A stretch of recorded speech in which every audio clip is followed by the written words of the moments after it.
Alright, hey everyone, welcome back to the Road to 2000 series. Gonna be playing another rapid game here, coming in today at 1512 rated. And gonna play a 10-minute game. We get the black pieces against 143 US. We're gonna play the trusty Caro-Kann. It seems that it comes up every time. I mean, why not? Let's see if play another exchange, and we'll play like this, thinking this move right here, unless my opponent prevents it. And my opponent doesn't prevent it. I've never really seen that move before. Just kind of blocking in the knight. It doesn't really make much sense to me. But go like this, and maybe we see this right here. Okay. So we have this.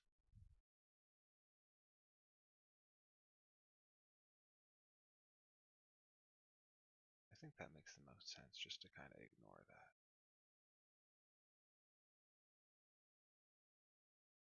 It never actually threatens this because I can just take the queen. So we'll see what happens. Pre-move this just in case. Maybe, yeah. Oh, I guess that's what's going to happen. Alright, so queen comes out. I think now is a good time for the knight to come out, but where does the knight go? Also, do we take here?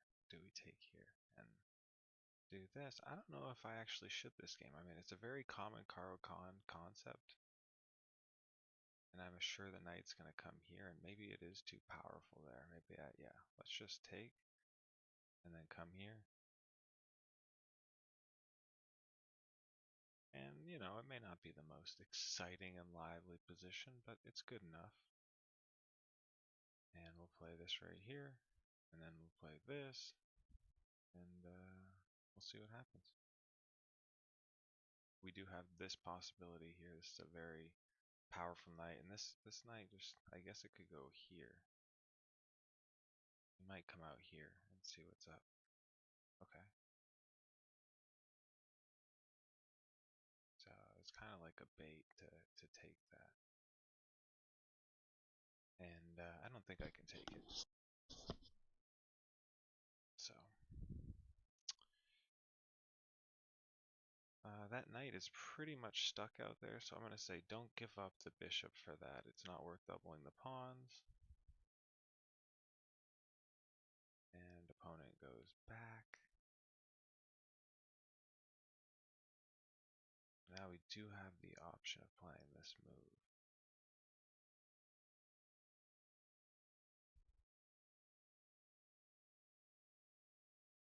Should we?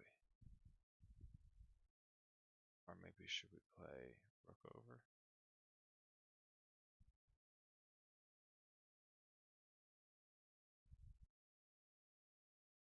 Yeah, let's start with the rook over. That seems like it makes sense. Make this commitment here, maybe commit to a weakness here. Alright, so I think now I can play this because the opponent can't actually take it. And I think that's what we're gonna do. Something like this. Okay, so right, I mean that does make sense.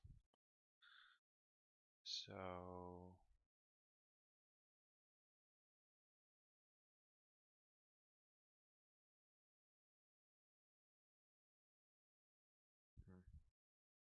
maybe that wasn't necessarily the greatest idea.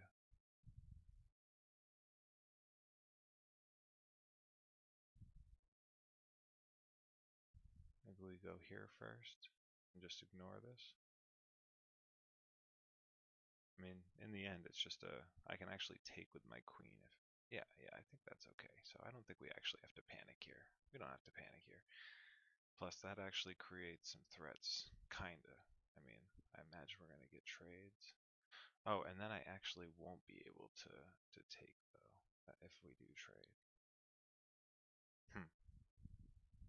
Now, there's the option of just castling right now.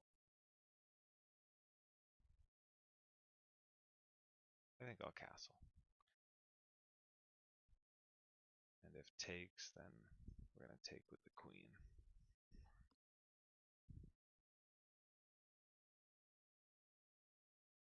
Maybe.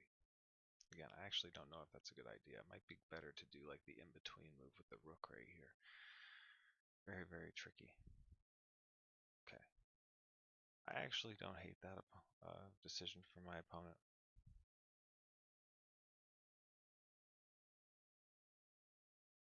So I'm seriously considering doing this now and just letting the doubled pawn out here on the edge of the board.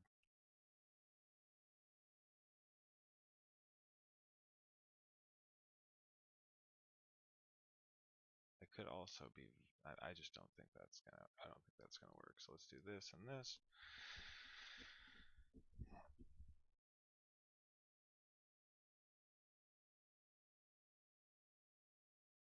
And if takes, then maybe we even go plant the rook up here.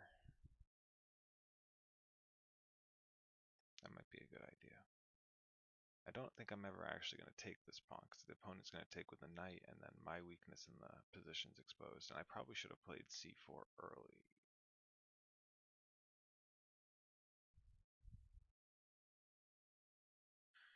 Are there any tactics here?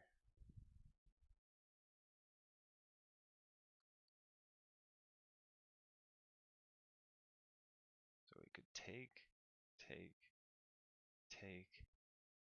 We would get 2 pawns and a knight. Wait. 2 pawns and a knight.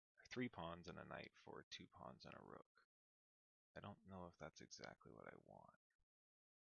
But is there a follow-up? Let's calculate this position for a little bit because it's important. So let's say we take here. Opponent's going to be slick and do that. We're going to sack the rook. Opponent's going to take, check, and then here. And is there anything I can do that's slick besides just taking this pawn with the queen?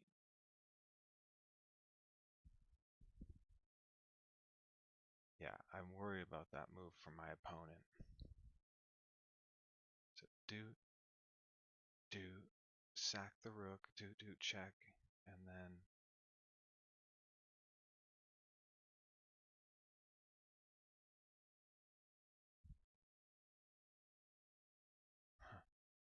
that's really, I'm not sure. I'm not sure if it works. And then the other option is just to take here. But no, I can't actually take it. Alright. I think I'm just going to do this.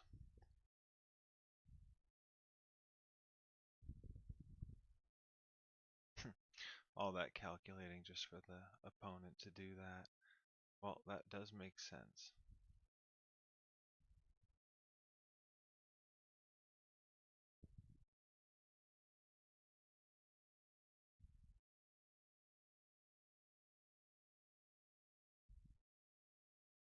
Well, we're still going to play it.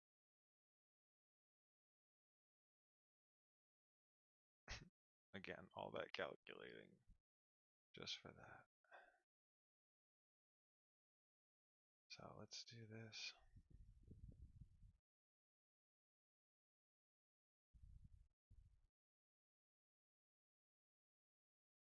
Well, I probably spent too much time calculating that. But it was a very critical position. I'm not sure if this was a blunder or what. I mean, my opponent's going to go here, maybe come over here.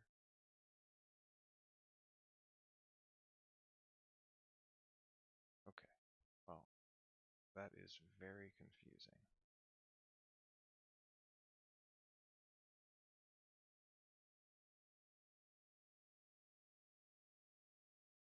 I'm going to take the rook.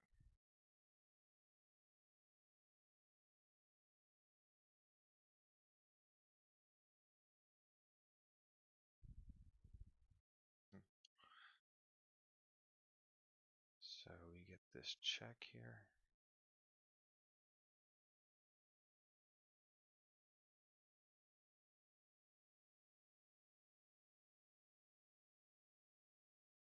Let's play this.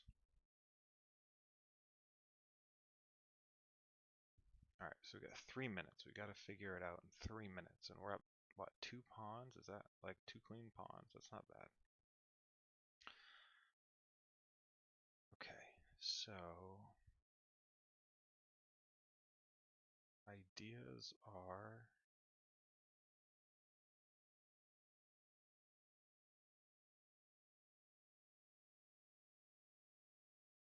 so which I gotta go to this square. You just gotta not even think.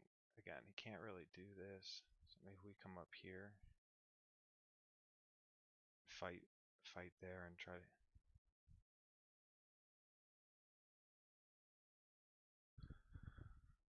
We're gonna take here. Just trade everything down and get the king in the game, and try to convert this 2 pawn advantage with a minute. I mean, I used too much time, so this is definitely one of the lessons to learn. But I think this sequence is pretty forced. Okay.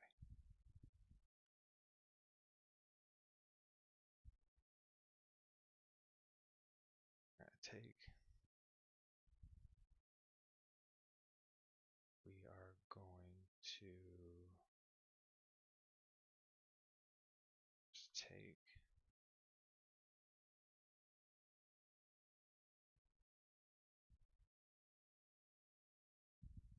I think we might go here.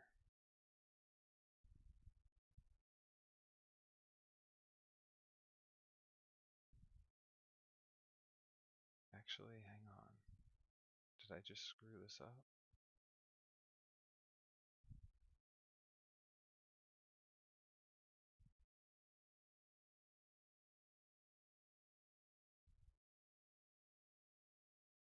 Oh wait, no, there's no check. What am I doing? Okay, so I might have just messed myself up there.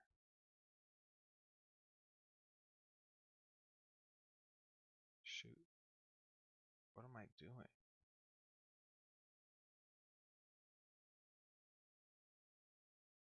Yeah, it's gonna do this, and now I have to force the queens off.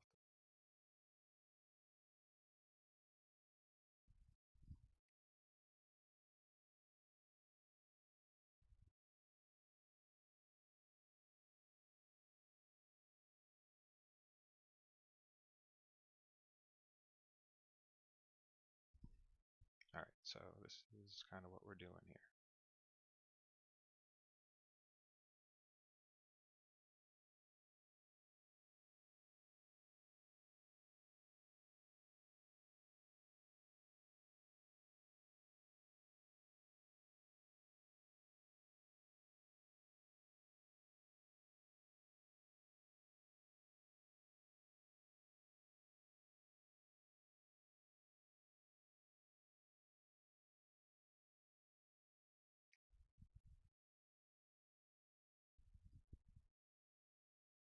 We have wide peepos in a minute, and I think we're gonna win this, friends. I really do.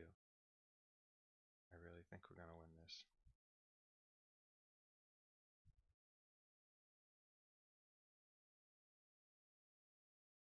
So here.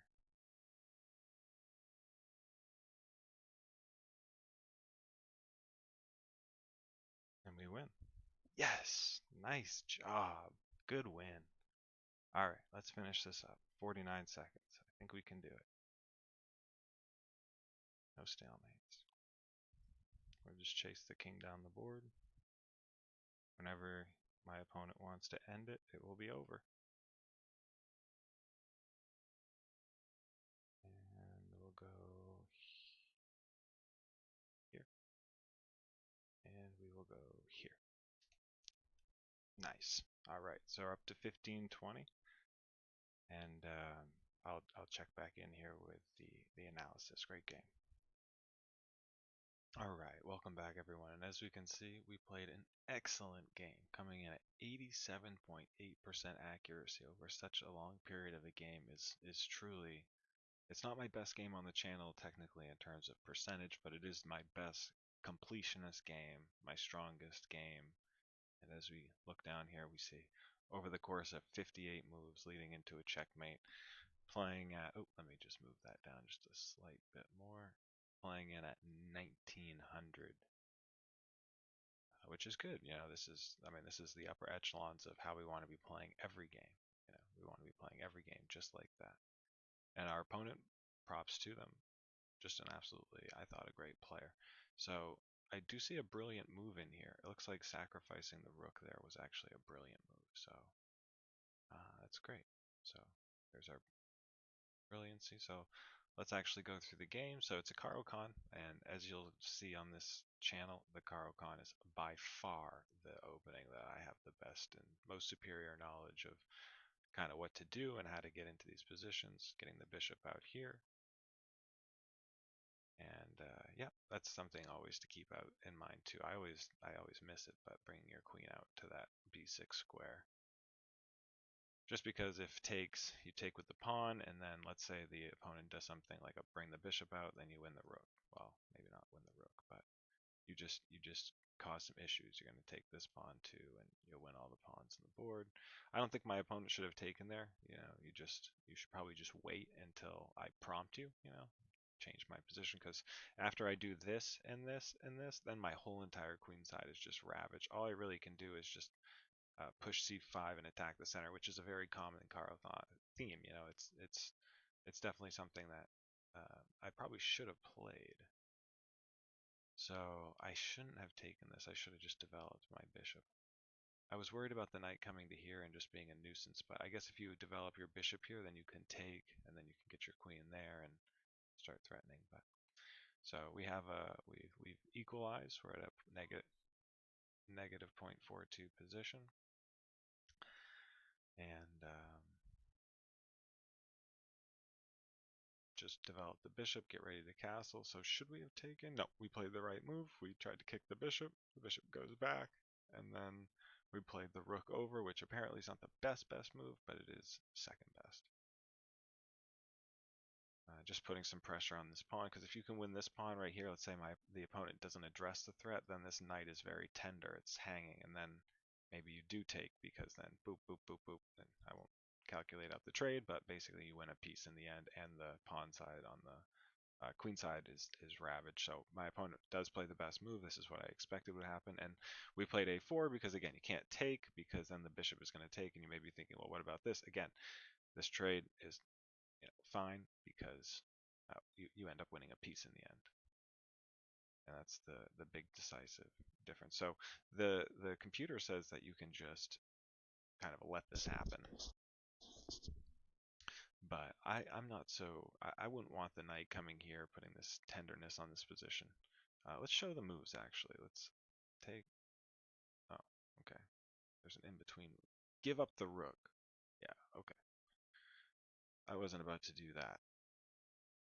So I just castle, it's safe this way, and we bring the knight into the game. We talked about how this is really important. We're going to put pressure on this position, but also I just really want to alleviate this tension. If the opponent just forgets about it, just goes, all right, well, let's bring the rook over here, or let's castle, or whatever, then, the bishop is hanging in the background. So definitely worth playing this move. My opponent handles it appropriately. And then this move kind of stumped me. This is where I took all that time to calculate. So we see it took me almost 2 whole minutes before I ended up playing this move. So we'll go through the sequence. It's this move right here that gets the brilliancy. Now, I'm not sure if this is a brilliancy, but I do think it's the only way for black really to keep the advantage. But I mess up here, apparently. Oh, I should have just... Oh, yeah, that would have been way better. I just saw fork and played fork, but it would have been way better just to threaten this, attack the knight, and then threaten the fork in there. Kind of induce a queen move and play your pawn up. But opponent blunders. That's what I thought the opponent was going to play. I thought the opponent was going to play that, and then I was going to take here. Opponent was going to take, and we were just going to kind of move along here. So take, and then I kind of win the knight here, and that's not good. And it's not a full knight, but we get a couple pawns for the knight, and this was a good move here. This is all about kind of vision. You maybe wonder, well, aren't you worried about just kind of taking and alleviating the tension here. And yes, you get a good pawn structure, but you don't even think that far. He just hangs the queen in the background. So even though my opponent could put defense on it, and apparently I should have just been a bit more direct in attacking that pawn, that's okay. We ultimately get our rook up to this square, and then it's just a matter of converting. Looks like I should have pushed there. Yeah, I didn't actually hated this move after I thought about it a little bit more. Um, I really don't know 100% what I was thinking. I thought that the queen could come in here, and I was trying to give myself a little spot. Okay, so this was I'll show you, I'll tell you what I was thinking. I was thinking queen here, check, and then I was going to be forced to go here, and we were going to get into some sort of perpetual where if I block, then queen takes, and we're just perpetual on the back rank, and I just did not want to lose the position. So I gave my queen a little loft, so it's not terrible. It's just not a great move. And yeah, it gives the queen a really good square to hang out on. So we have to push. And yeah, this was a little scary, but there is just this right here, which forces queens off the board. And you definitely want to keep this tactical idea in your mind. So it doesn't matter what the opponent does on this next move. Like they could say, okay, I'm going to bring my king a little bit closer, and then we're going to take, and then take with the rook. But either way, the queens are traded, and you don't want to bring your rook down here now that I'm looking at it, because I would get my rook in behind my pawns and just cause some problems for you. So my opponent played it the best. My opponent played a good game. I feel for my opponent because some of my I had won 4 straight, and then I played a game much like this on the opposite end, where I played at high 70% accuracy and lost just a very good game. So yep, this is good. We're bringing our king into the game. And by the time the king gets into the game, there's really not much that can be done. Apparently this isn't, I got to get better at my end games. I thought this would be good just to prevent this, but I guess it doesn't even really make sense. And yeah, I don't think my opponent should have took here. That type of trade is just not good. And now it's a runaway, and we just get in here. We win the pawns. And as Hikaru would say, we have the wide peepos, and the king cannot stop 2 wide peepos. And one gets down the board, and thinking about it after looking at the game for, I could have checkmated right there. So that's checkmate. But whatever. We had 41 seconds to spare, which really should be a lesson. Use your time in rapid. You know, I probably wouldn't be saying the same thing if I lost the game and only had 41 seconds, but you know, hey. All right. Anyway, checkmate on the board, and yeah, again, this was just an excellent game that I played. I'm very proud of this one. Definitely going to upload this game. And like, comment, subscribe, and another brilliant move. Great. On our way to 2000. Thanks, bye.